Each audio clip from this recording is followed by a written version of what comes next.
sonhos, somamos esforços, aproximamos talentos e empresas.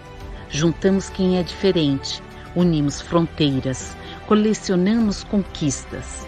Somamos conhecimento, unimos a tradição e o novo. Juntos, misturados, conectados. O que nos junta vai além do espaço físico da sala de aula. O que nos une é o espírito alvarista de trabalho em equipe, cooperação e inovação. Estar junto é ter alguém com quem contar. Estar junto é ter alguém para nos incentivar. Junte-se a nós. Juntos, iremos cada vez mais longe. Na FECAP, a gente realiza juntos. FECAP. 118 anos juntando tradição e juventude.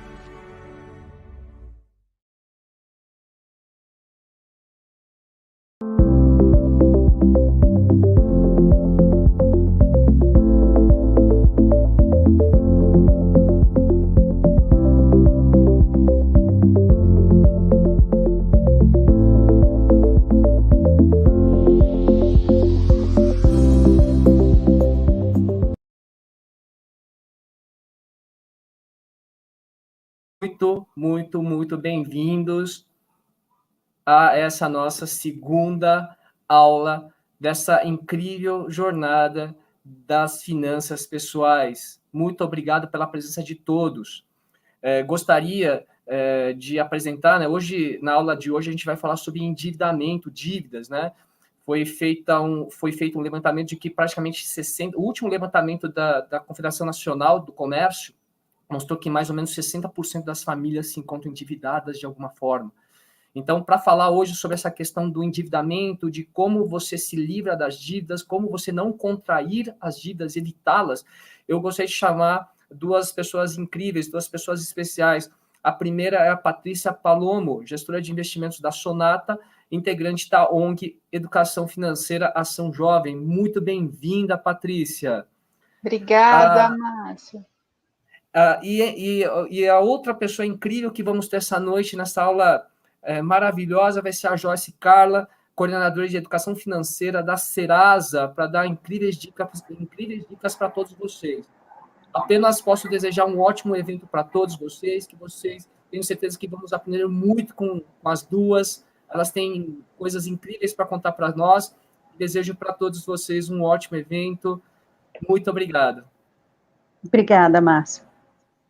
Márcio, obrigada. Sejam todos muito bem-vindos a essa segunda aula da Jornada das Finanças Pessoais, essa collab entre o Ação Jovem e a FECAP. A gente fica muito orgulhoso dessa iniciativa e a ideia é realmente a gente conseguir tratar de assuntos relevantes para as finanças das pessoas, mais autônomas, de tomar suas próprias decisões.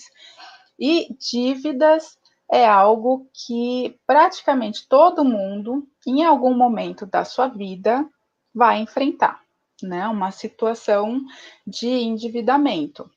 E o que a gente se propôs a fazer nessa aula, conversar com vocês, é justamente entender esse ciclo da dívida, né? Quando que vale a pena a gente se endividar ou não, se a gente quer evitar as dívidas, o que a gente deve fazer?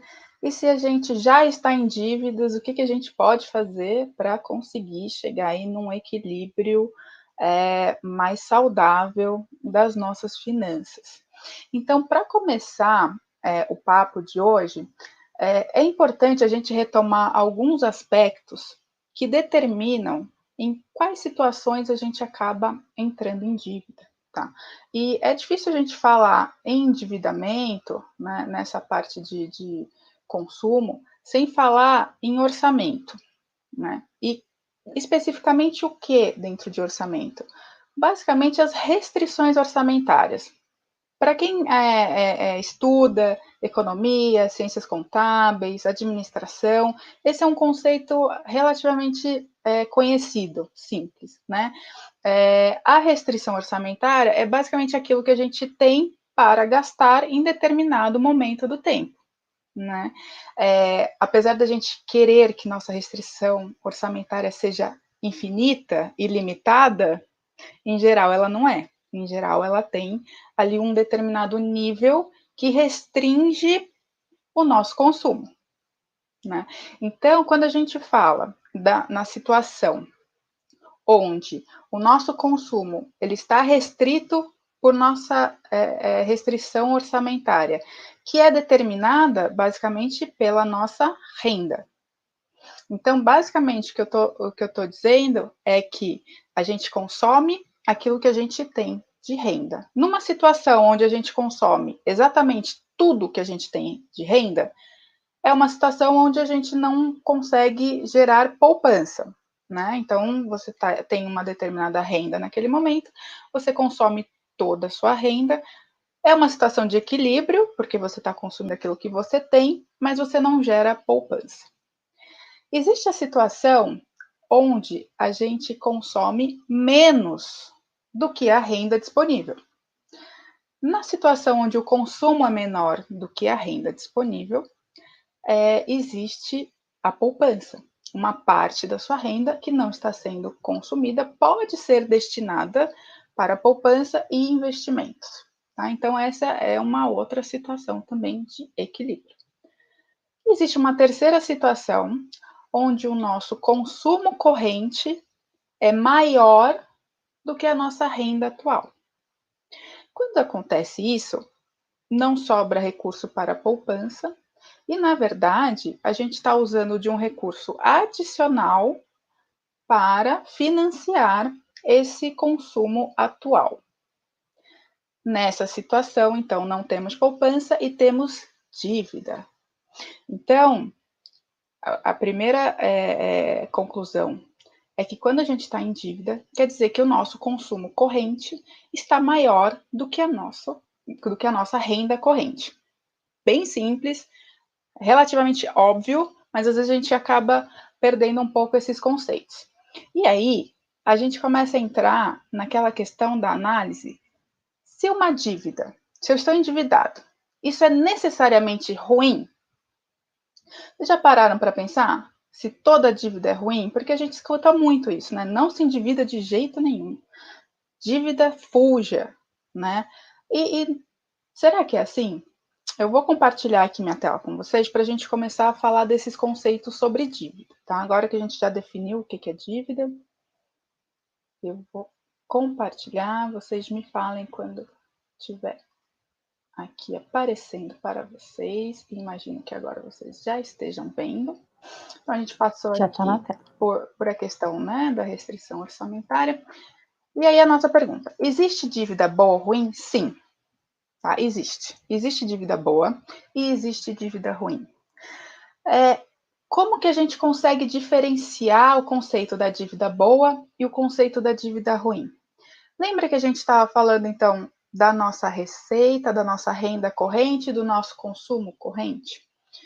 A dívida boa é aquela que a gente antecipa um consumo que seria dado só lá no futuro, mas que eu posso trazer para hoje.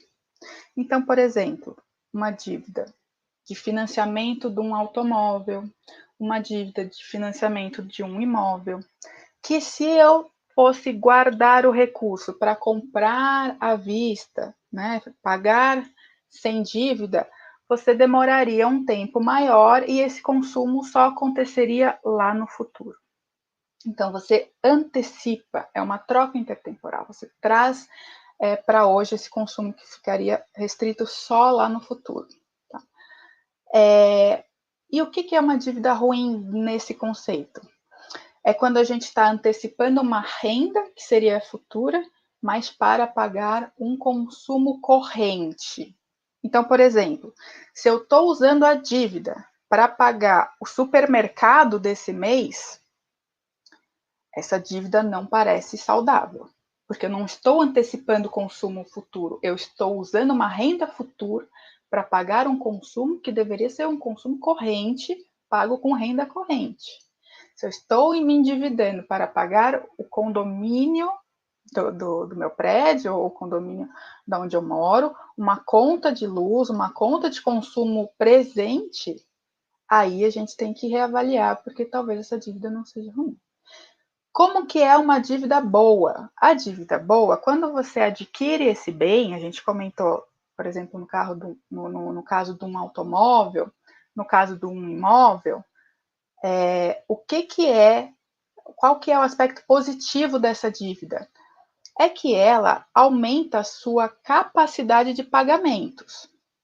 Então, veja bem, nem todo imóvel que a gente adquire em dívida faz isso, né? Às vezes, um imóvel, um automóvel que a gente está adquirindo em dívida diminui a nossa capacidade de pagamento.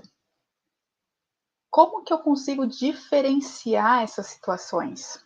A gente vai começar a olhar as aquisições, né, esses objetivos que a gente está tendo para tomar dívida, e a gente vai ter que classificar se é um ativo ou se é um passivo. Qual é a diferença desses dois? Se eu estou financiando algo que vai se tornar um ativo para mim, ele vai gerar um fluxo de caixa, uma renda positiva. Então, por exemplo, no caso do imóvel, se eu estou adquirindo um imóvel através do endividamento, financiando esse imóvel, ele vai se tornar um ativo se, por exemplo, eu usar esse imóvel para alugar. Se eu alugar ele, ele vai me gerar uma renda de aluguel que eu vou poder abater parte da dívida ou a dívida totalmente, e isso aumenta a minha capacidade de pagamento. Agora, esse mesmo imóvel que eu estou financiando, se ele for destinado à moradia, ou seja, eu vou morar nesse imóvel, esse imóvel não vai me gerar um fluxo positivo de aluguel, porque sou eu que estou morando nela, e ele ainda vai me gerar outros custos, como IPTU, o condomínio e outros gastos que vão diminuir a minha capacidade de pagamento. Então, veja, o mesmo item a ser financiado, ele pode ser um ativo, ele pode ser um passivo, de acordo com o uso, a destinação dele. E é muito importante a gente conseguir diferenciar. Por exemplo, no caso do automóvel, o que seria uma dívida boa? Eu financiar um automóvel que eu vá usar, por exemplo, para uma atividade produtiva. Imagina que eu tenha uma loja ou que eu tenha um comércio, que eu use esse carro para fazer as entregas, ou que eu vá trabalhar como motorista de aplicativo, ou usar o próprio carro para aluguel, né? Tem gente que faz isso, né? Compra a frota e aluga. Então, dependendo da destinação, ele pode se tornar um ativo. Se eu for comprar um carro para uso pessoal, né, para o lazer, para me levar ao trabalho, coisas que eu teria alternativas de transporte público ou, né, de outras formas de transporte, isso pode se tornar um passivo, porque ele diminui a capacidade de pagamento da minha renda atual. Tá? Então, é bastante importante a gente entender qual que é a destinação do uso dessa dívida para definir se ela é uma dívida boa ou se ela é uma dívida ruim. E aí eu pergunto para vocês, por exemplo, quem é estudante que está usando um financiamento para pagar os seus estudos atuais, isso é uma dívida boa ou é uma dívida ruim? A gente está antecipando um consumo futuro, né? Porque a gente está trazendo a utilização dessa renda para o dia de hoje, mas essa formação extra, né, esse investimento em educação, espera-se que tenha uma contrapartida de aumento do fluxo, né, do salário, de conseguir cargos melhores. Então, você tem uma expectativa de contrapartida de um fluxo de caixa positivo quando a gente investe em educação. Então, investir em si mesmo, quando você está pensando em financiar uma pós-graduação ou própria uma graduação, isso é uma dívida boa, ela tem características de dívida boa. Então, essa história da gente sempre evitar dívida a qualquer custo, não é bem assim, tá? Dependendo da finalidade da dívida, ela pode se tornar, sim, muito útil para antecipar esse consumo que a gente só teria lá na frente.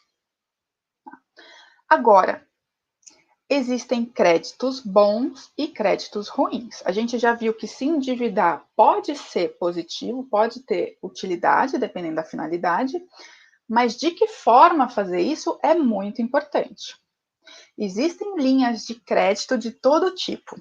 Desde aquela mais fácil, que está disponível para você lá, você tem um crédito pré-aprovado no banco, que você pode usar, você tem o cheque especial, e tem as linhas de crédito que são um pouco mais difíceis de acessar, então você precisa ali fazer uma simulação, acessar seu gerente, né, do banco. Até os créditos que são mais difíceis, você precisa ali ter uma aprovação, uma análise da garantia, né, do item que você está financiando. Então, avaliar os tipos de crédito que a gente está acessando é tão importante quanto avaliar se a dívida que a gente está tomando é bacana ou não, vai ser bom para a gente ou não. Tá? Então, quais são os créditos, tipos de créditos melhores e quais são os piores? Aqueles créditos que estão à nossa disposição a qualquer momento, em geral, são os créditos mais caros. Né? São aqueles créditos onde qualquer um pode acessar, e se qualquer um pode acessar, ele está disponível para todos, os bancos, as instituições financeiras vão colocar a taxa de juros, que é o que se cobra pelo crédito, lá em cima. Né? Porque você tem, como bastante gente vai poder acessar esse tipo de crédito, você vai ter ali talvez uma inadimplência maior das pessoas que não têm capacidade para pagar. Então, quem paga por essas pessoas? Aquelas pessoas que têm capacidade para pagar. Né? Então, a média do custo desses créditos acaba subindo bastante. Tá? E quais são os créditos mais caros da nossa economia, do nosso sistema financeiro? São aqueles que são conhecidos como crédito rotativo, que é aquele crédito cartão de crédito, sabe que toda vez que a gente abre uma conta, a gente já ganha ali um cartão de crédito com um crédito pré-aprovado. Aquele crédito é um dos créditos mais caros da indústria. Tá? O cheque especial, que também é aquele limite que está pré-aprovado para cada um, e que se você sua conta corrente ali ficar negativa, você já acaba entrando no cheque especial, naquele limite pré-aprovado. Depois, o empréstimo pessoal, que daí também algumas instituições já deixam pré-aprovado, mas em geral você tem que ter já algum tipo de interação com a instituição para ter acesso a esse crédito. Taxas um pouco menores do que a do cheque especial e do rotativo, mas ainda muito altas. E aí começam ali alguns créditos que eles são menos pesados em termos de taxas, em termos de juros, né? Que são esses créditos mais próximos das dívidas que a gente tem conversado aqui, que a gente trouxe, que podem ter um caráter mais positivo.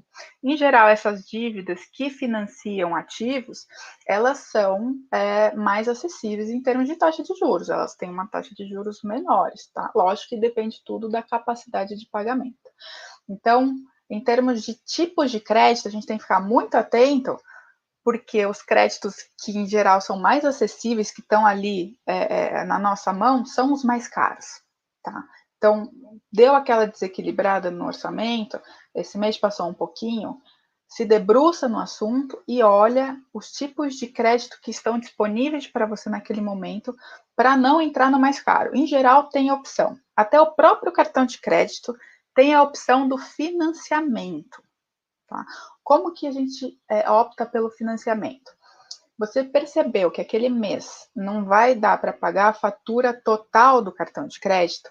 Tem aquela opção do pagamento mínimo. A gente nunca deve optar por pagar menos do que o total da fatura do cartão de crédito, porque o que a gente está falando aqui é a taxa mais alta, são as taxas mais altas de juros da economia do nosso sistema. Qual é a opção que eles dão? Percebeu que não vai dar para pagar? Entre em contato com a operadora do cartão e financia. Né? Já vai lá conversar, não vou conseguir, quais são as opções de financiamento.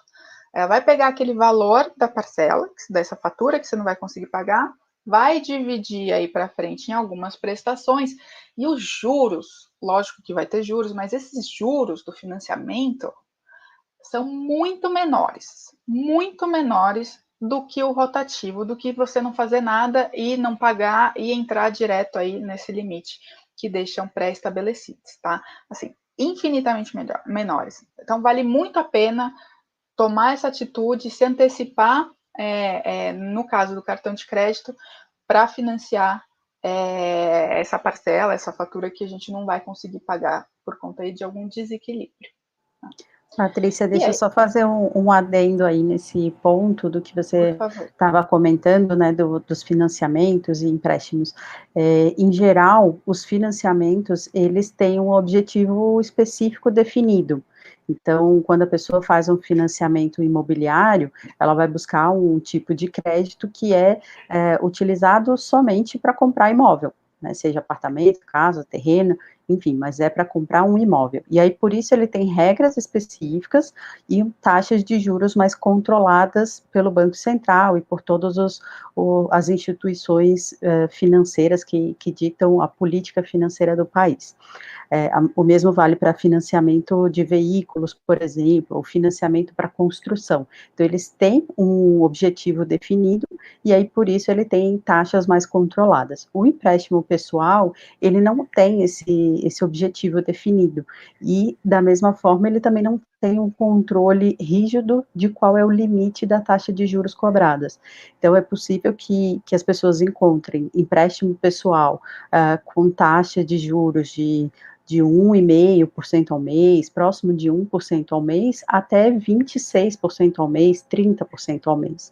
Então, depende muito de qual é o perfil da pessoa, do consumidor, se ele tem um perfil de risco maior, né, se ele tem mais chance de não pagar essa conta, ou se é uma pessoa que é o chamado bom pagador, que paga sempre em dia, que tem todas as contas equilibradas, que tem a margem entre o que ganha e o que gasta saudável para receber uma dívida a mais. Então, é importante que cada consumidor cuide da própria saúde financeira, para que na hora que ele vai buscar um crédito, como um empréstimo pessoal, por exemplo, ele consiga encontrar taxas de juros mais baratas, porque isso demonstra que ele é mais confiável de que vai pagar sempre corretamente. Perfeito, perfeito. Essa destinação do uso do crédito, né, como a Joyce comentou perfeitamente, tem ali algumas finalidades.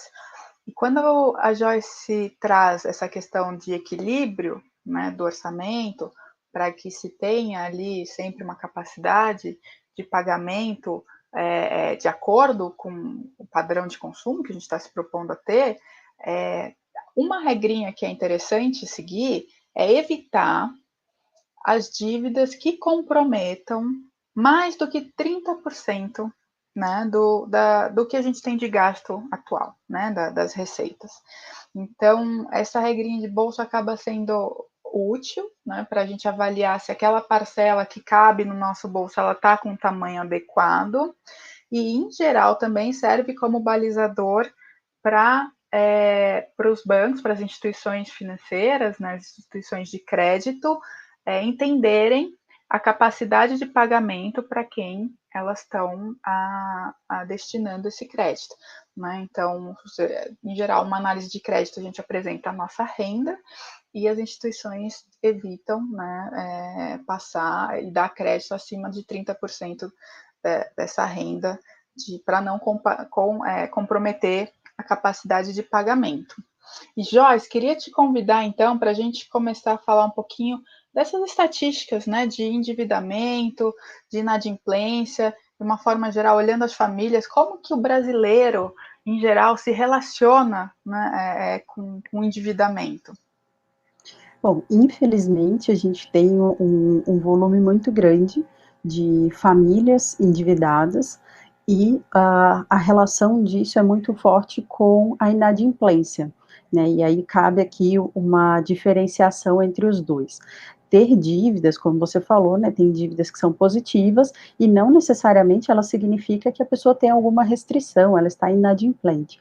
Ter dívida significa que você tem uma dívida de parcelamento, né? Então, se você financiou os seus estudos, você tem uma dívida, mas não quer dizer que você está inadimplente com esse pagamento, né? A inadimplência significa que a pessoa não conseguiu pagar essa dívida no prazo correto, no vencimento daquele boleto, daquela fatura.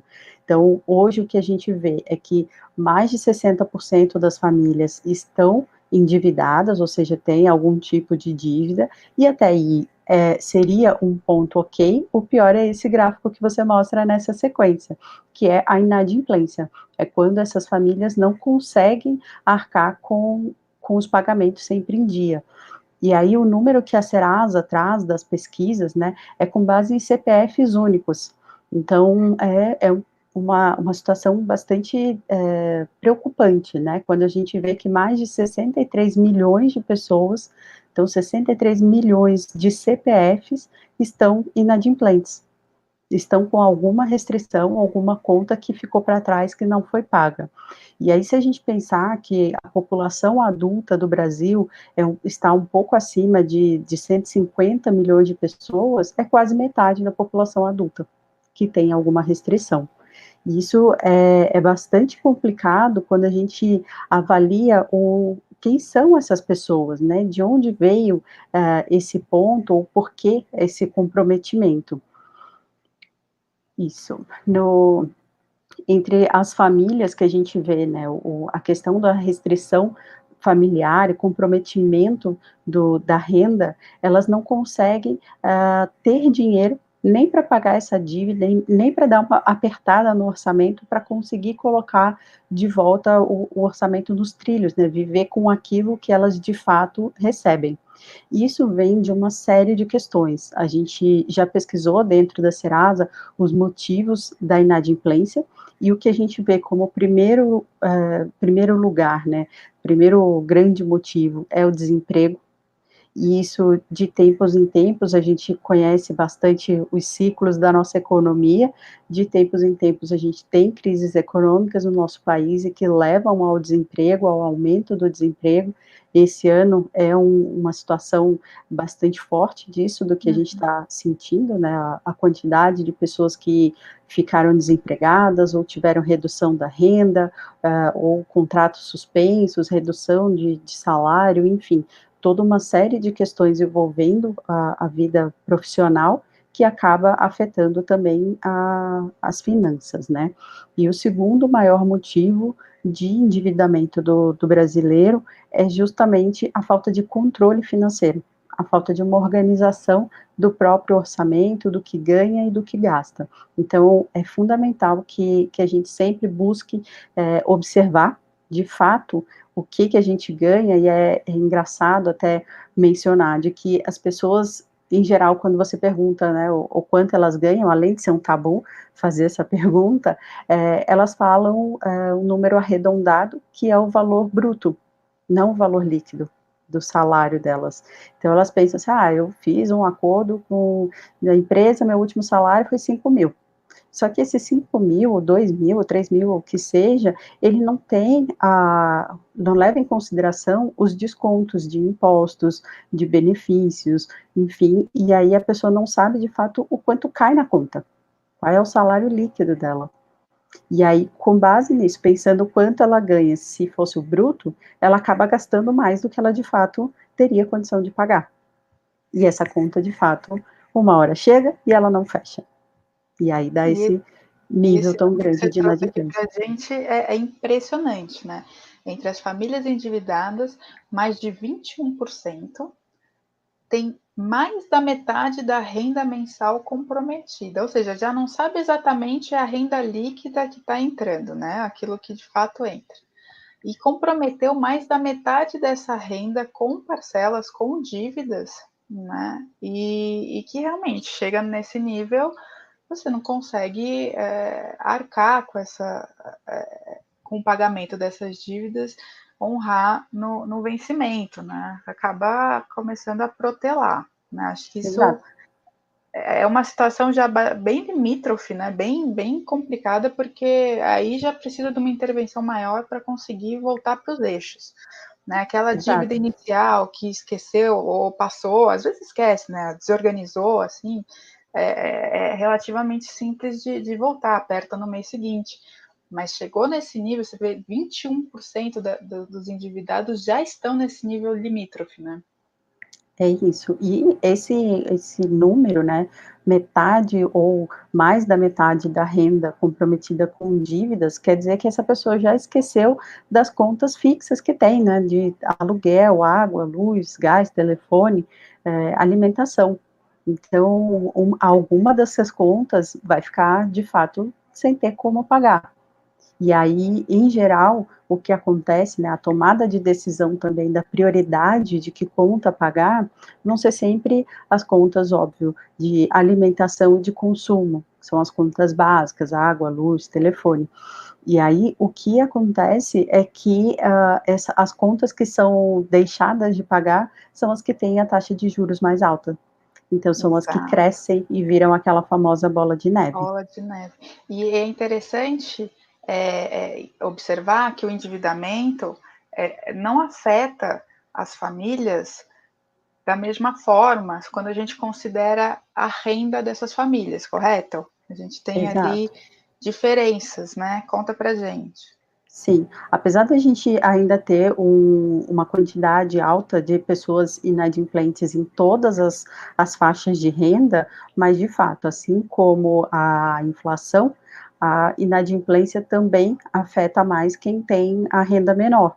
Até porque, né, devido à situação de renda menor, fica mais difícil você sobreviver passar ileso de uma inadimplência numa situação em que você tem uma perda bruta de receita, né? Então, por exemplo, numa demissão, né, uma perda de emprego, a pessoa, em geral, das rendas mais baixas, também não tem uma reserva de emergência.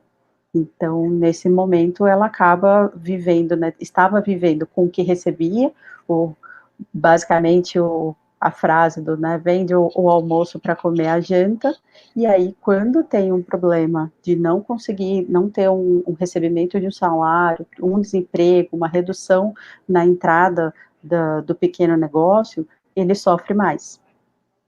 Então, e aquela média que a gente viu uns slides antes de 63, mais ou menos, né, de endividamento atual, sobe para quase 70%, né? Quase 7 em 10 para as famílias com renda até 10 salários mínimos, e isso cai aí para 57,8% para essas famílias que têm renda acima desses 10 salários mínimos, né? Então, é uma discrepância aí entre diferentes rendas de famílias, né? E aí, como vocês observam, né, desse tipo de endividamento, aí falando um pouquinho daqueles créditos, né, que a gente comentou ali, os tipos de créditos que tem, quais são os tipos de créditos mais frequentes que vocês observam? O que a gente percebe na linha desse ponto, né, que eu estava falando sobre a priorização das contas, é que acaba a conta que mais gera a inadimplência, né, a que mais fica sem pagar, são as contas para o banco ou cartão de crédito. Então, todas aquelas, os empréstimos, cheque especial, financiamentos, então, todos esses créditos que são buscados através, principalmente, dos bancos e das financeiras, e cartões de crédito são os que mais geram a negativação. Então, 27,5% das negativações hoje, daquelas restrições dos 63 milhões de brasileiros, são com cartão de crédito ou bancos, que aí inclui cheque especial, empréstimos e financiamentos. E seguida disso, logo na sequência, estão essas contas de consumo, água, luz e gás. Então, o que isso nos demonstra? Que um número muito próximo de pessoas que não conseguem pagar essas contas de crédito, de cartão de crédito, empréstimos, também não consegue pagar nem as contas básicas. Isso é um ponto bastante preocupante, porque as pessoas sentem muito facilmente a inadimplência dessas contas, né, porque é corte de luz, é corte do fornecimento, então, mesmo com essa consequência tão negativa, as pessoas ainda assim não têm condição mesmo de fazer esse pagamento. E, em terceiro lugar, tem as dívidas do varejo, né, que são pessoas que já não conseguiam pagar nem o cartão, nem as contas de consumo, também tem algum tipo de dívida no varejo. Uhum, entendi.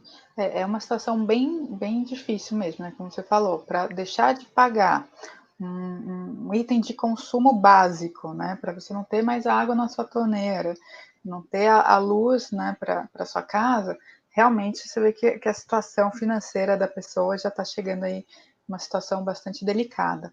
E você comentou sobre duas coisas que a gente vai chegar para como evitar as dívidas, né? Mas eu acho que já queria ir trazendo esses conceitos, né? Porque isso está permeando nossa conversa, que é a questão ali da organização financeira, né? A gente comentou um pouquinho disso, botar um limite da renda para dívidas, né? Então, evitar se endividar até determinado nível. E você comentou sobre reserva de emergência, né? Você quer falar um pouquinho o que é a reserva de emergência? Como que as pessoas podem formar uma reserva para situações limites? Legal. É sempre importante, e aí o quanto mais jovem começar com essa informação, melhor, né, e aí ajuda bastante o público de hoje, a reserva de emergência, ela nada mais é do que você ter um valor acumulado, por mínimo que seja, o ideal é que seja o equivalente a pelo menos 6 meses dos gastos correntes, né, então a pessoa guardar, pode ser numa poupança, pode ser no Tesouro Direto, mas o ideal é que ela tenha esse valor separado, né, guardado para um momento de necessidade, para de fato uma emergência. Então, aconteceu uma perda de emprego, até que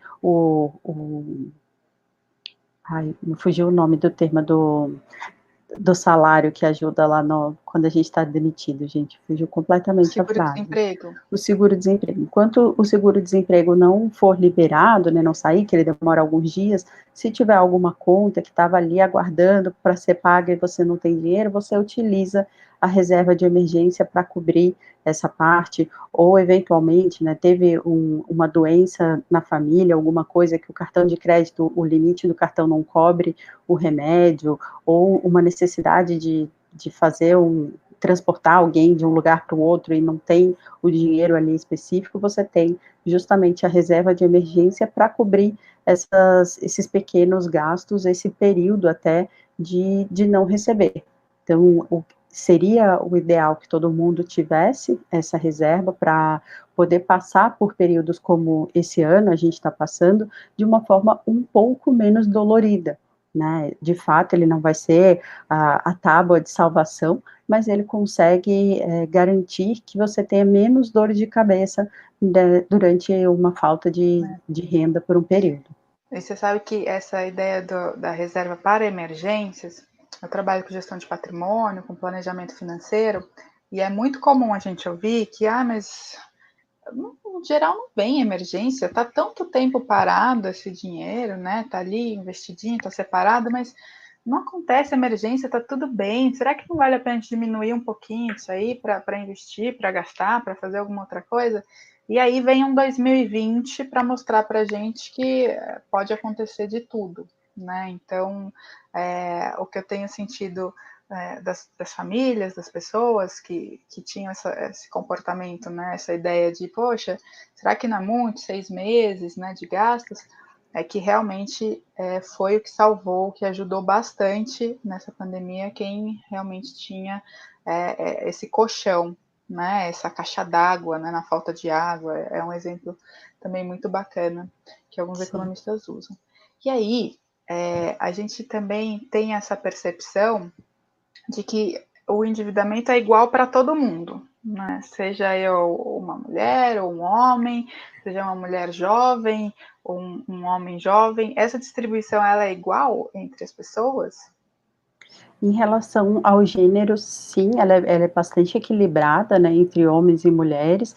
A diferença que a gente percebe é mais no o que gerou a inadimplência, né, então, para mulheres, por exemplo, elas acabam ficando mais inadimplentes com as contas de consumo, né, então as mães, que são, né, as chefes de família, acabam ficando inadimplentes com essas contas de consumo, e os homens, por outro lado, acabam ficando mais inadimplentes com, por exemplo, o financiamento do automóvel, tá? Então, a gente vê o motivo da inadimplência sendo diferente, mas o equilíbrio é que, infelizmente, todo mundo acaba ficando inadimplente quase igual. mas na faixa etária a gente percebe uma predominância muito forte dos jovens. Então, até a conversa que eu estava tendo com o Márcio, um pouco antes da gente começar aqui, é de que o que acontece? O jovem, ele vem ali, antes de entrar no mercado de trabalho, acumulando desejos, né? Acumulando vontades, sonhos de consumo. Então, podem ser desejos que, às vezes, até parece pequenos, assim, mas eles estão lá e cada um tem o seu, e absolutamente nenhum tipo de preconceito nesse sentido, né, é um videogame, é um boné, é um celular, é um computador para, de fato, estudar, trabalhar, são roupas, viagens, enfim, tem uma série de desejos que vão se acumulando, e quando chega o primeiro salário, ele não é suficiente para cobrir todas essas vontades ao mesmo tempo. E nós vivemos numa sociedade extremamente imediatista, então a gente quer resolver isso rápido e acaba entrando o famoso crédito para resolver essa questão. Então, vem um pouco daquilo que você falou, das dívidas que não são tão boas, mas que estão ali disponíveis e todo mundo tem o desejo de resolver, né? Então, é o cartão de crédito, é o crediário, é aquela famosa parcelinha. E o que acontece? Quando o salário não está ali todo mês para cobrir aquela parcela, para cobrir a fatura, o que acontece é o mínimo do cartão de crédito, o rotativo, o parcelamento daquilo que não estava cabendo dentro do orçamento, e aí, de fato, a inadimplência. Então, o que a gente vê é esse jovem muita vontade de consumir, com pouca renda e muito descontrole, pouca orientação do que fazer. Então, Mas com acaba acesso ao crédito. com muito acesso ao crédito e de tempos em tempos, assim como o ciclo da nossa economia, né, que às vezes tem muito desemprego, às vezes o emprego está bom, o crédito é a mesma coisa. Tem momentos que o crédito está muito fácil, está muito liberado, e tem momentos que ele está mais restrito, mais reservado, com mais cuidado nessa análise de crédito. Nesses momentos. Que em geral é quando as pessoas mais precisam dele, né? Exato. E aí, no momento que o crédito está mais acessível, mais liberado, mais fácil para quem está com o nome limpo, começando a vida financeira, ela acaba não tendo muito controle, né? Então, são riscos de, por exemplo, acreditar que o cartão de crédito é uma extensão do salário, que você pode passar um agora e depois você vê o que acontece quando a fatura chega. Mas aí quando a fatura chega e vai tentar ver o que acontece, não tem outro caminho, tem que pagar. E aí, um pouco daquilo que você falou, existem a zona de conforto, que é pagar o mínimo da fatura, mas isso é o maior dos perigos, porque você paga o mínimo da fatura agora, na próxima vai ter juros absurdos em cima e mais a próxima parcela. Então, acaba que se você não conseguiu pagar essa, muito pouco provável que você vai conseguir pagar a próxima. Então, o ideal é que todo o consumo seja um pouco mais planejado, um pouco mais pensado, e que antes de gastar o salário inteiro com várias parcelinhas, fazer a reserva de emergência, pensando que esse emprego que você está pode não durar para sempre, que pode vir uma inflação maior no mês que vem, pode ter uma emergência acontecendo logo na esquina que ninguém estava esperando. Exato. E aí, tentar sintetizar, né, isso tudo que a gente está conversando, é importante ter controle financeiro. E não importa como, né? Ah, mas eu tenho que fazer uma planilha? Se você for bom de planilha, se você se sentir confortável com uma planilha, faça a planilha. Ah, eu não me sinto. Eu posso escrever num caderno? Pode. Não tem problema. Se você preferir escrever os seus gastos diários, né, os gastos mensais, fazer essa separação. Posso usar um aplicativo? Pode. Né? Os jovens, em geral, têm mais facilidade com aplicativos e isso gera uma facilidade. Não tem problema. O importante é controlar. É saber o quanto se ganha, líquido, como a Joyce comentou, né? É o que realmente entra na conta, e acompanhar ali como está o comprometimento dessa renda com as parcelas que eventualmente estejam em aberto para serem pagas aí no futuro, né? Então, às vezes a gente tem essa noção do picado, né? Ah, poxa, passei R$5 hoje aqui, passei R$10, peguei o Uber de R$12, de R$12, 12, 12, 12, 12, 12, em geral, essa soma dá um resultado ali que vai ficando importante aí ao longo do tempo, e que se você não acompanhar, não fizer o controle, a nossa contabilidade mental, ela engana a gente. Nosso cérebro é treinado para isso, tá? Então, não se sintam mal de que, poxa, eu não consegui acompanhar de cabeça os gastos. Ninguém consegue, tá? Isso é um viés comportamental que a gente tem. Nossa contabilidade mental, ela não é treinada para ter essa perfeição de cálculo das nossas despesas, das nossas receitas. A gente vai fazendo aproximações, como a gente quer que o nosso... Lembra da restrição orçamentária? Que a nossa restrição orçamentária seja infinita e limitada, o nosso cérebro vai deixando de lado ali aquela conta que a gente passou no cartão, mas que, né, esqueceu que está lá, que tem aquela parcela pendente. Então, importante, da forma como você se sentir confortável, controle o seu fluxo de caixa, tá? O que está entrando e o que está previsto para sair.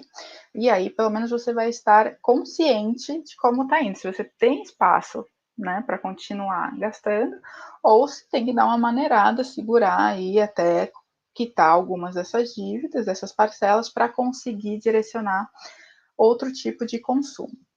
E aí, quando a gente começa a falar um pouquinho mais de crédito, o que a gente precisa avaliar quando a gente está pensando em pegar, financiar alguma compra, seja no cartão de crédito, no boleto, no cheque especial, enfim, como a gente está pensando em financiar. Basicamente, o que a gente tem que olhar são os juros. Os juros de uma operação financeira desse tipo de dívida é todo aquele montante de recursos que a gente paga a mais por não ter que usar o nosso recurso integral hoje, né, que é o pagamento à vista. Então, em geral, quando a gente olha lá o anúncio e vê que à vista é um preço e parcelado é outro preço, a diferença entre esse valor à vista e o valor a prazo são os juros que estão incluídos dentro daquela operação. Então, aqui no exemplo da compra do celular, ele custa R$ 4.404,70 à vista, mas ele pode ser parcelado em até 10 vezes, e no total a prazo, ele salta ali para quase R$ 4.800. Então, essa diferença de mais ou menos R$ 400 é justamente da parcela de juros que está embutida, tá? Essa conta, na verdade, está 395,30, a gente precisa alterar isso. O crédito, então, nesse caso, tem um custo embutido. A questão é que, muitas vezes, esse custo do crédito, ele não está colocando só os juros. Às vezes você tem uma taxa de abertura de crédito, às vezes tem um seguro embutido, principalmente naquelas dívidas que têm uma destinação específica, como a Joyce comentou. Na questão do financiamento, existe um seguro de vida que se coloca nesses financiamentos. Isso tudo vai elevando o custo do crédito. Então, quando a gente estiver comparando dívidas diferentes, créditos diferentes, até para a gente avaliar na hora da gente renegociar, sentar e conversar alguma renegociação, a gente precisa olhar esse custo efetivo total. Então, sempre se recordem desse conceito. O custo efetivo total é justamente tudo que está embutido, né, além dos juros, dentro dessa dívida, desse crédito, tá? Que está sendo te ofertado. Aí sim, esse custo efetivo total pode ser comparado entre as diferentes modalidades de crédito. Aí você vai estar comparando coisas certas. Não adianta olhar só a taxa de juros e esquecer esses outros custos que no final vão vão te trazer uma carga ali de juros muito maior do que simplesmente só a taxa de juros embutida ali no preço do crédito, tá? Então, lembre-se desse conceito, custo efetivo total. Então, se a gente puder sumarizar basicamente o que a gente falou até aqui, como que a gente evita, né, entrar em dívidas, que é a primeira tentativa aqui de passar alguns conceitos para evitar entrar em dívida, basicamente, então, pagar suas contas em dia, não deu para pagar, já financia, não deixa, né, rolar. Tentar fugir das dívidas de consumo imediatista, então quando a gente comentou ali, poxa, eu estou trazendo renda futuro para pagar o meu consumo presente, que eu deveria estar conseguindo pagar com a minha renda atual, então porque aí a gente está indo para o caminho da dívida ruim, tá? Então tem que fugir dessas dívidas de consumo imediatista, evitar todo o custo rotativo do cartão de crédito, do cheque especial. Então aqui, como a Joyce comentou, procura ali um crédito pessoal que não tem uma destinação específica, mas são taxas menores do que o rotativo e o cheque especial. Tentar trocar essas dívidas caras por mais baratas. Poxa, então eu já entrei no crédito, no cheque especial, como é que eu saio? Então, entenda quais são suas outras opções de dívidas, ou o crédito pessoal, ou o consignado, né, que são dívidas menos caras, né, mais baratas, a gente está tentando forçar a amizade aqui. São dívidas menos caras, mas que são menos danosas do que as dívidas mais caras, né, que são aí as do rotativo e do cheque especial. Tenha seu recurso de reserva de emergência para imprevistos, né, então deixe esse dinheiro separado para isso, e tentar usar crédito apenas para aumentar sua capacidade de pagamento, as suas receitas, aquele fluxo de caixa positivo. O crédito, ele é uma arma, né? Ele é uma alternativa muito interessante se você souber usar. Então, o que a gente está tentando trazer aqui para vocês, um pouquinho desse conhecimento e incentivando vocês a pesquisarem, é aprender sobre os créditos e aprender a usar da melhor forma possível os créditos. E aí, Joyce, aquilo que você já trouxe um pouquinho, né? A gente tem aqui alguns números, é essa situação de endividamento e de inadimplência entre os jovens, né? Que é realmente preocupante, né? Joyce? Exato, os jovens, oi, tô aqui.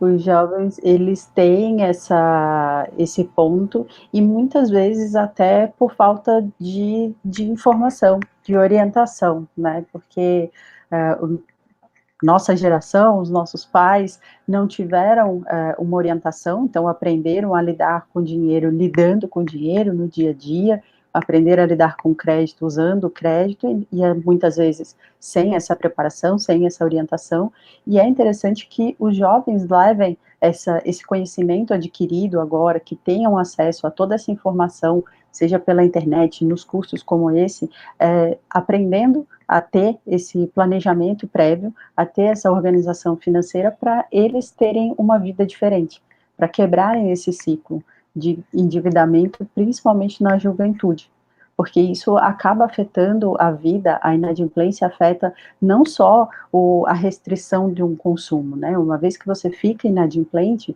você tem uma restrição ao crédito, fica mais difícil de conseguir crédito, mas esse não é o único lado negativo da inadimplência.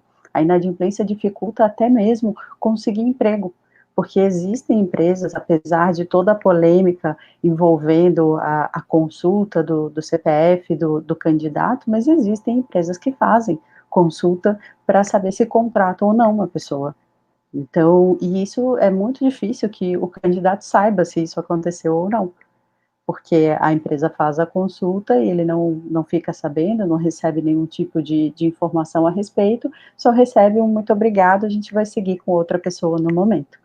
Então, é importante saber que a inadimplência também gera esse tipo de questão, gera até mesmo, pensa no seguinte cenário, o jovem, ele está negativado, né, está inadimplente, porque não conseguiu pagar alguma dívida, quando ele vai tentar um emprego, até que ele tenha conseguido passar, né, seja contratado, ele precisa abrir uma conta no banco específico que a empresa faz o pagamento. Por ele estar negativado, o banco pode se recusar a abrir essa conta. E como que ele vai ficar nessa situação de dizer ao futuro novo patrão, ou talvez futuro ex-patrão, eu não consigo abrir a conta porque eu estou inadimplente? Nossa, Então, é uma sério situação isso, né? extremamente delicada, muito séria, e a E se aí o pensar. jovem fica até se sentindo mal, achando que ele não era adequado, ou a formação não estava adequada ao cargo, e na verdade não tinha nada a ver especificamente com a formação, com a postura, com a participação no processo seletivo, mas sim essa questão alheia a ele, né? E que, como você falou, que tem algumas empresas que acabam consultando. Isso realmente é um ponto de bastante atenção, né, para os jovens. Exato, exato. Então, assim, a inadimplência tem todos os fatores, obviamente, né, de vontade de ser feito o pagamento, de manter as contas pagas corretamente, mas é importante que o jovem veja essa prévia, esse planejamento, para que isso não aconteça e não afete a vida dele de uma série de outras maneiras. E depois, seja para o jovem, para o adulto, em qualquer idade, ter uma dívida é sempre uma preocupação a mais que você acaba carregando. Então, ficar pensando naquela conta que não foi paga, na cobrança que você recebe, nas ligações que às vezes são em horários bastante constrangedores, fica difícil de a pessoa se dedicar com foco 100% no trabalho, fica difícil dela aproveitar a vida em família, de ter um momento de descanso, porque ela sempre fica com aquela sensação de vergonha, né, de sentir que falhei, de não conseguir viver a minha vida plenamente, errei. Então, são uma série de fatores que acabam permeando tudo isso, toda essa vivência, que acabam trazendo mais momentos negativos, né, mais preocupação, uma sofrimento, né, sofrimento. associado. E você vê que não é uma situação muito difícil de acontecer, porque o que os dados estão nos mostrando é que 37%, né, quase 4 em 10 jovens já tiveram, né, algum tipo de restrição no seu nome ou ainda tem. Né? Então, é com o outro, não, é com uma parcela significativa. Né? E aí, quando a gente começa a olhar aí entre gêneros, você vê a mulher com 44% em relação ao homem com 30%, né? Essa questão da parcela negativada. E como isso pode influenciar também, né, na tomada de decisão profissional, né? Se eu não consigo ter acesso a uma determinada vaga por conta dessa situação, eu vou ter que aceitar um trabalho menor do que a minha capacidade, porque eu preciso ter algum tipo de renda, né? Então, isso tem derivações muito sérias aí para o desenvolvimento profissional do jovem, né? Exato. O número que nós temos, mais uma vez, né, em número bruto, são 20 milhões de jovens que estão inadimplentes neste exato momento. Então, o número é maior do que toda a população de São Paulo, da capital. É muita gente. É muita gente. E você sabe que a gente, pela Ação Jovem, né, na ONG de Educação Financeira, a gente fez alguns trabalhos com uma outra ONG que fornece ali treinamento, faz treinamento para jovens, né, que tem ali buscando seu primeiro emprego, então é um treinamento técnico. E foi muito interessante conversar com esses jovens, porque numa sala ali também pequena, né, dessa turma, você tinha mais ou menos 30% deles que tinham algum problema com o nome, né? O nome estava sujo. E aí, quando a gente conversou com eles, a gente se aproximou, tentou entender quais eram os motivos que levaram esses jovens que ainda estavam ingressando no mercado de trabalho a já estarem, né, com essa situação, muitos comentaram assim, poxa, eu estava fazendo um estágio, aí abri a conta no banco, assim como você comentou, e ganhei um cartão de crédito. E aí comprou uma mochila, um tênis, o celular, e foi parcelando isso, de repente a parcela não cabia mais, né? Não foi mais suficiente. O salário não foi suficiente ali para continuar pagando, ou eventualmente, né, não continuou no estágio e aí perdeu a renda, e aí você vê, são questões de consumo. Mas me chamou a atenção uma situação onde uma jovem contou que a mãe pegou emprestado o cartão de crédito dela para comprar N coisas, não vou lembrar exatamente o que era, mas a mãe ficou inadimplente. A mãe não conseguiu capacidade de pagamento para pagar as faturas, e a filha acabou com o nome sujo, sendo que ela nem tinha ela consumido, né?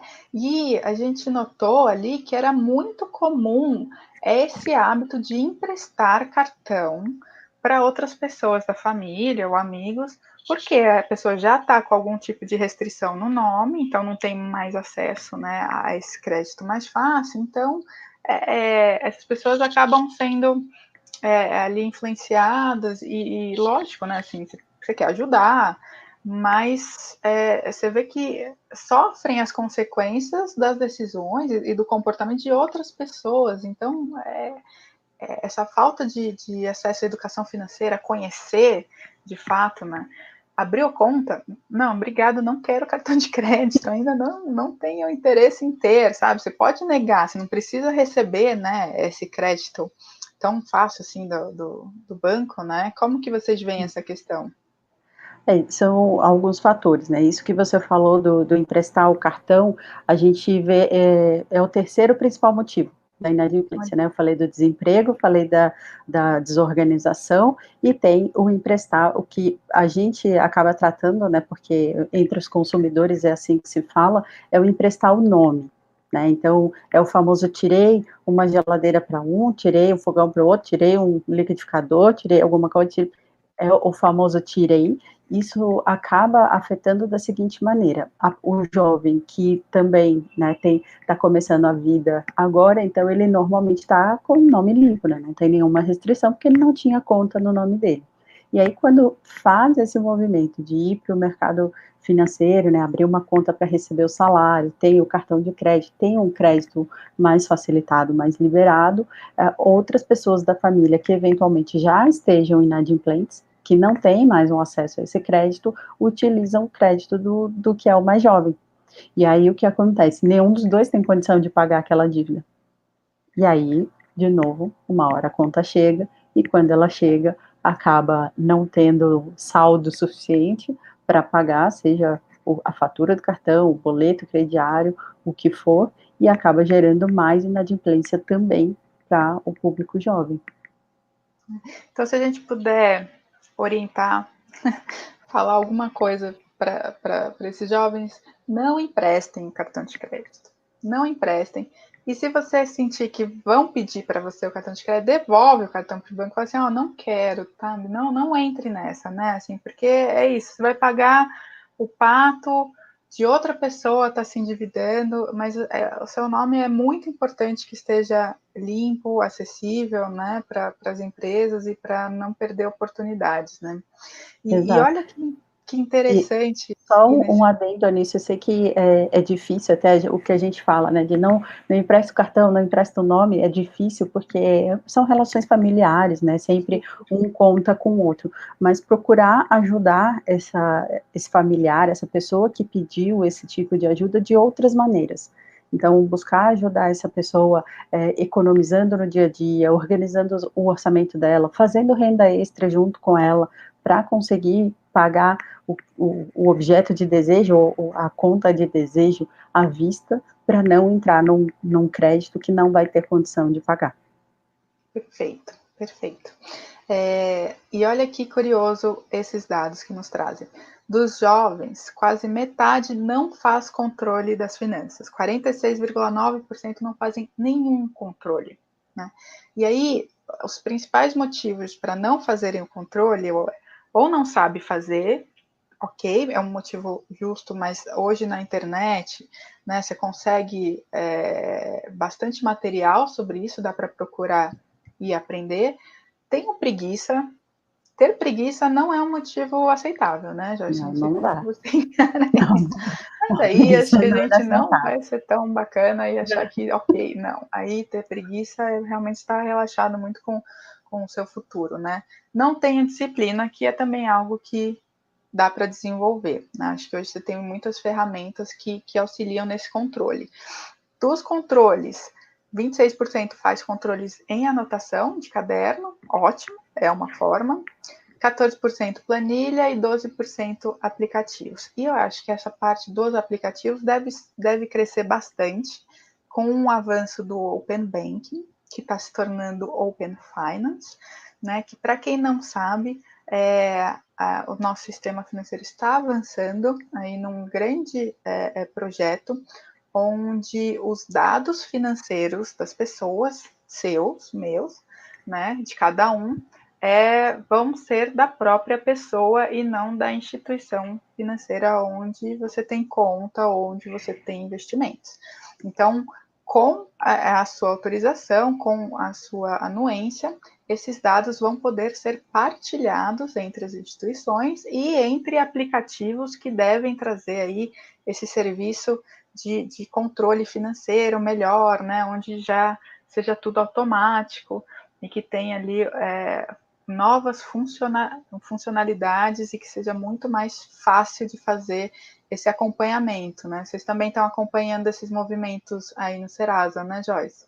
Sim, nós temos acompanhado o grande crescimento e digitalização das pessoas por conta disso, e a digitalização, né, de uma série de serviços, incluso a questão das finanças.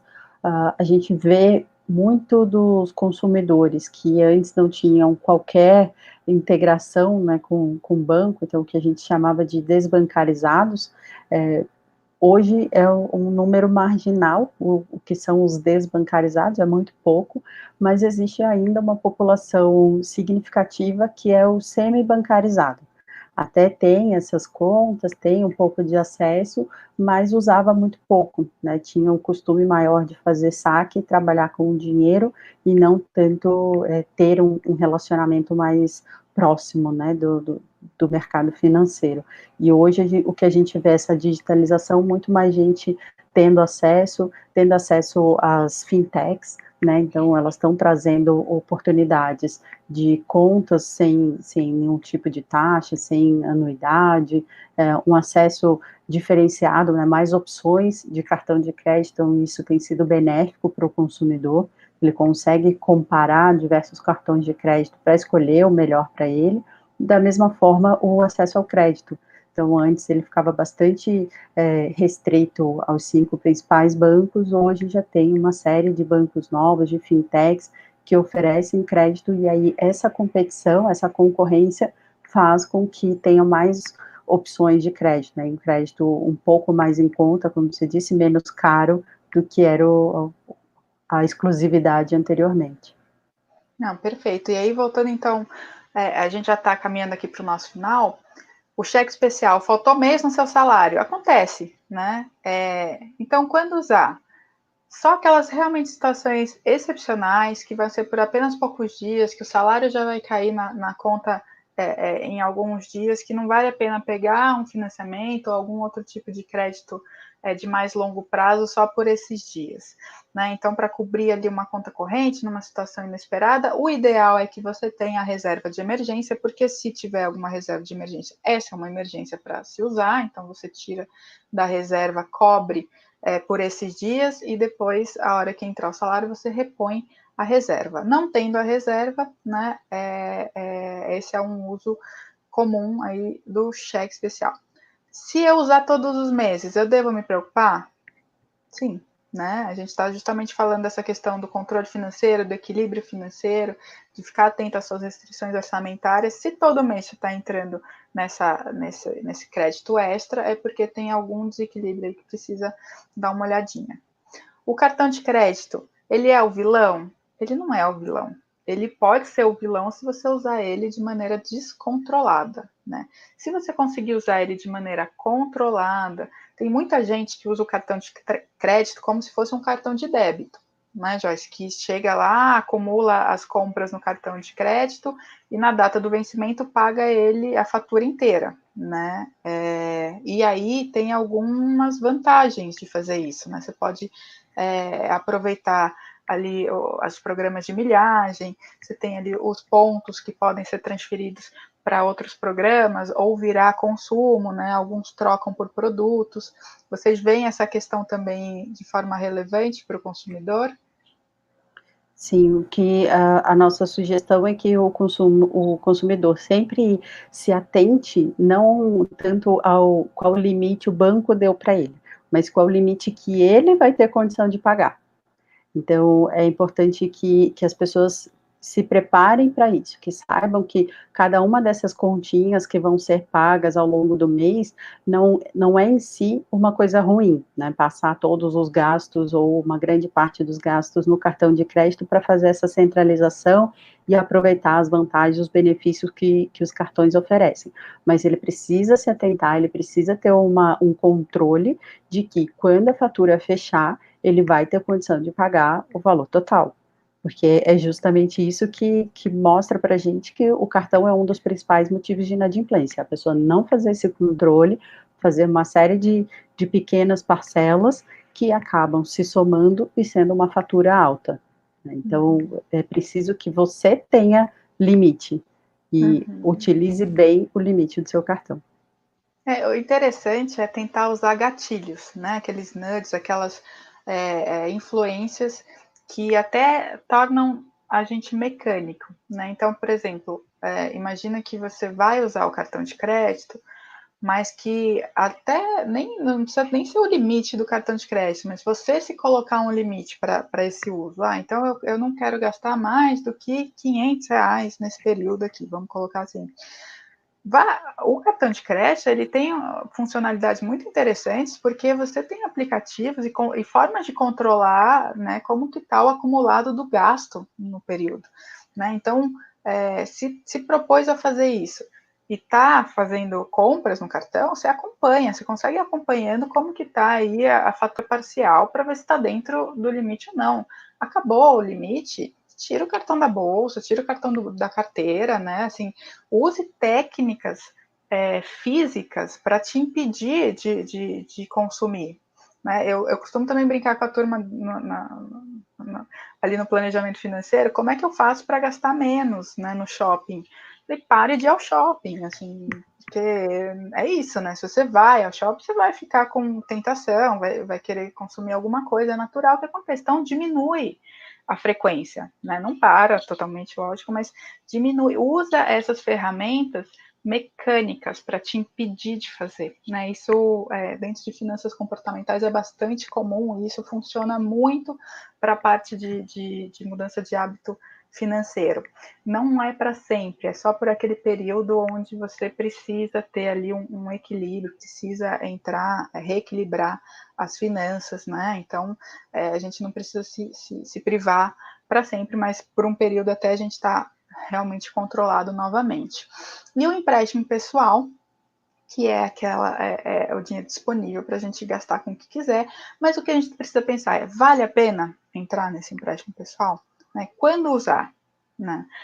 E aí vai do bom senso de avaliar se tem uma boa oportunidade ou se é uma urgência, lembrando também sempre ter a reserva de emergência que serve para cobrir esse tipo de situação também, mas uma situação, né, de urgência, uma oportunidade imperdível, que você não tem acesso ali a reserva de emergência, eventualmente avaliar se faz sentido ou não, vale a pena ou não entrar no empréstimo, pegar um empréstimo pessoal. E sempre comparar, né? Buscar essa comparação, porque tem para todos os gostos e bolsos, e tem muitas taxas de juros diferentes e custos efetivos totais diferentes. Perfeito. E aí, nessa questão de empréstimo pessoal, que é onde você não tem uma destinação específica do crédito, chovem, pipocam, estão brotando novas fintechs com esse propósito, não é, Joyce? Você tem acompanhado aí, todo dia a gente fica sabendo aí de novos grupos, de novas alternativas, as próprias lojas estão se tornando, né, fintechs e oferecendo crédito para os seus consumidores. Então, você vai ter formas diferentes de acessar crédito e é muito importante que você consiga comparar, tenha ali habilidades e recursos para conseguir comparar qual crédito é mais interessante para você dentro dessa categoria.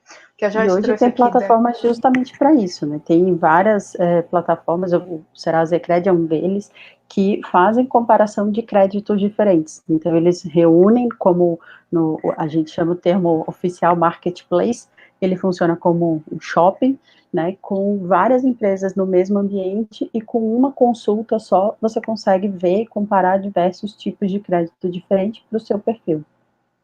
Excelente, isso já poupa um tempão de trabalho de ficar entrando em várias plataformas para checar o que tem de disponível, né? Então, essas novas tecnologias estão chegando, é bom que todo mundo saiba, para realmente otimizar e tirar o melhor proveito dessas ferramentas, né? Porque o crédito é uma ferramenta. E, Joyce, para quem já está endividado, porque a gente conversou muito sobre como evitar dívidas, né? Essa parte da organização financeira, ter um limite de endividamento, a reserva de emergência. Mas a gente está falando aí que 60% das famílias estão endividadas, 40% quase dos jovens estão inadimplentes. Estou endividado, o que eu posso fazer? Qual que é o primeiro passo que eu tenho que dar? Como que eu saio dessa situação? O ideal é o mais simples, é buscar a empresa e negociar. Então, o consumidor precisa entender que ele tem interesse em não estar endividado, a empresa também tem interesse em negociar para receber o dinheiro que lhe é devido de volta. Então, é sempre muito importante negociar e pensar que em períodos como o que a gente está se aproximando agora, né, de recebimento de 13º, as empresas sabem que tem esse momento, né, em que o consumidor tem um dinheiro a mais, e elas também apresentam condições para negociar.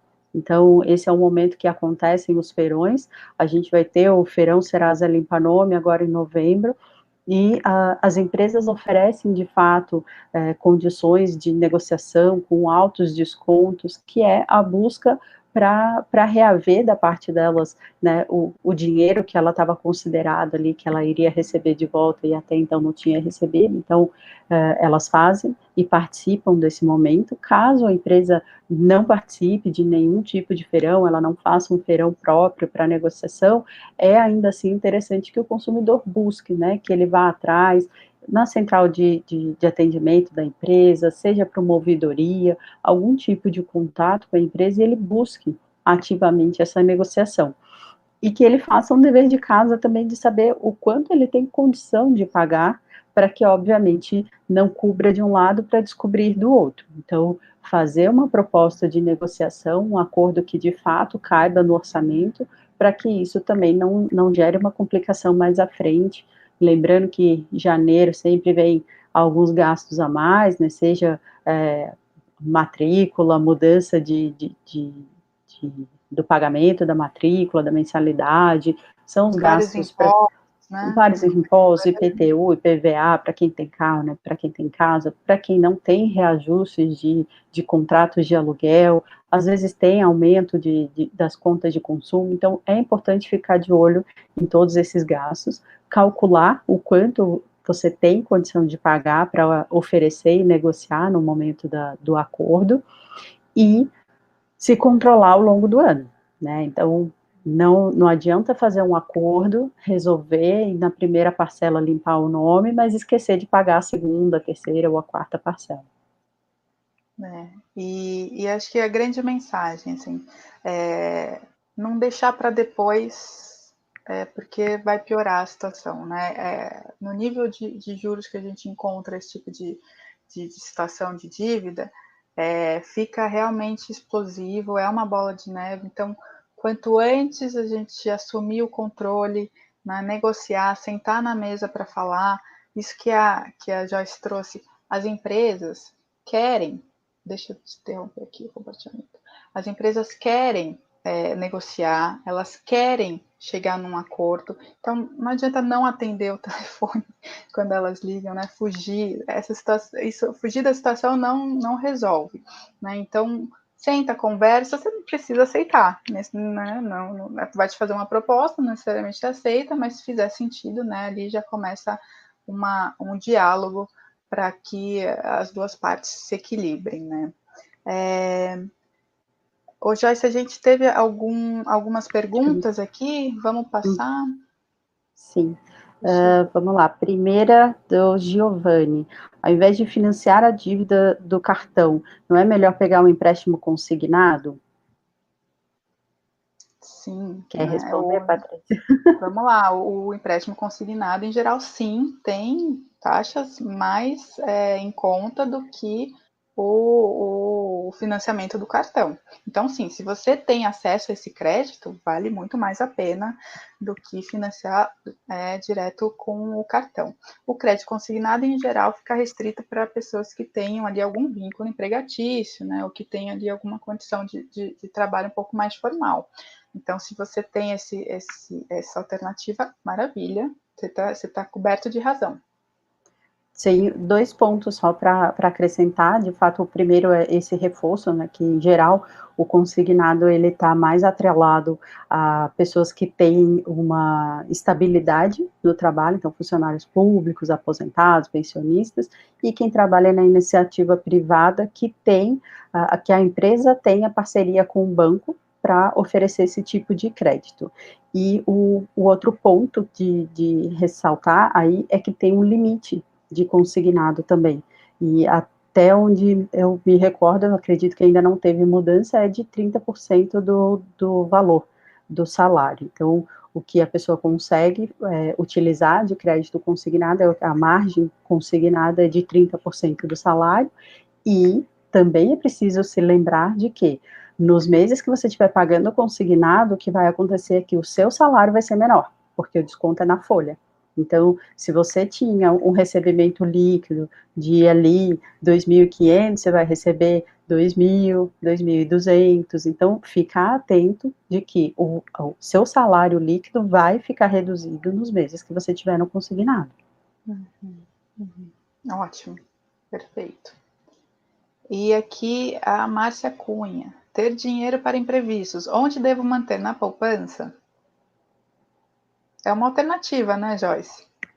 É uma alternativa, a poupança ainda é o tipo de investimento mais simples, mais conhecido do brasileiro, mas existem outras alternativas que têm mais segurança do que a poupança e têm uma rentabilidade melhor. Por exemplo, o Tesouro, principalmente o Tesouro Selic, ele tem rentabilidade diária, então é diferente da poupança, né, que só rende no aniversário do valor colocado na poupança, né, no valor guardado.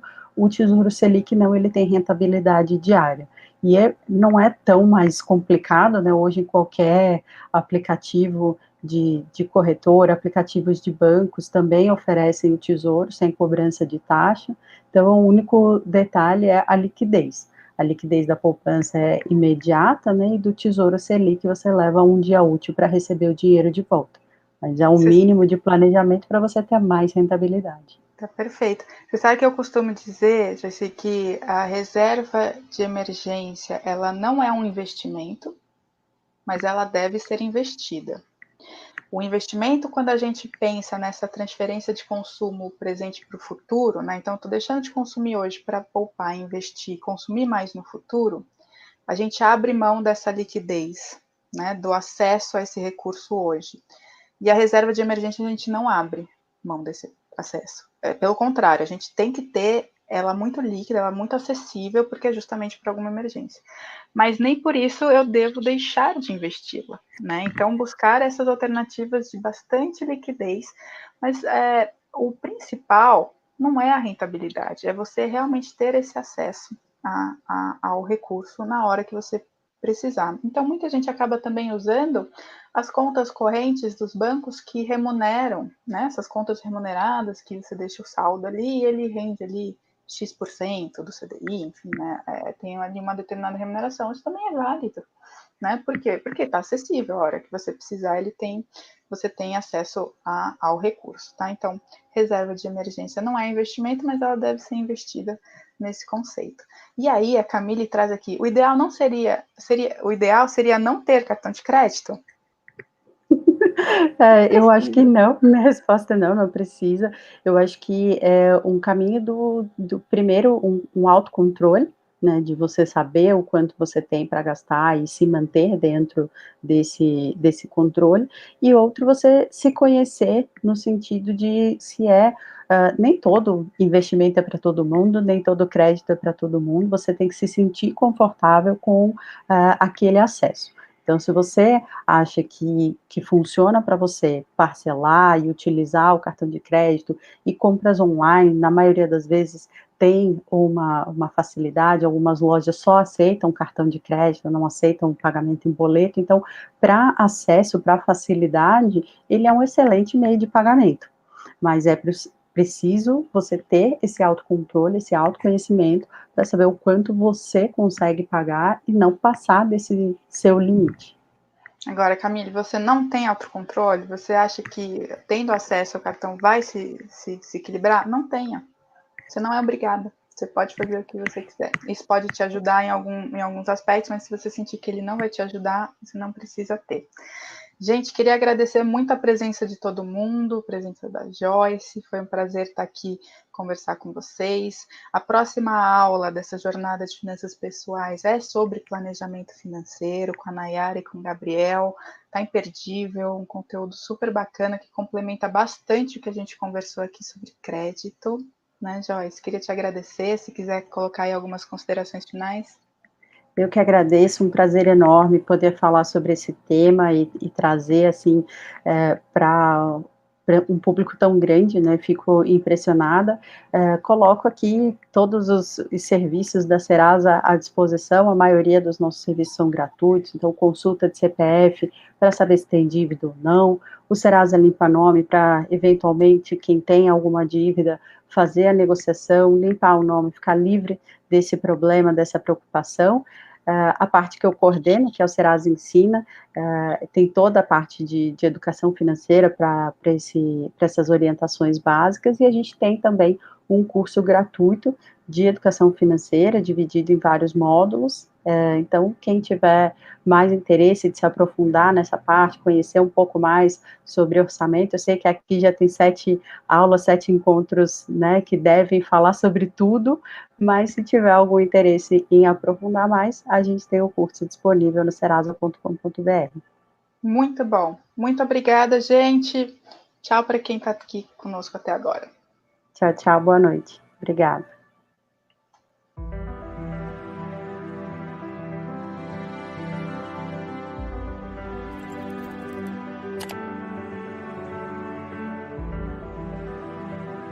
Há 118 anos, 2 visionários se juntaram para criar a primeira escola de comércio do Brasil.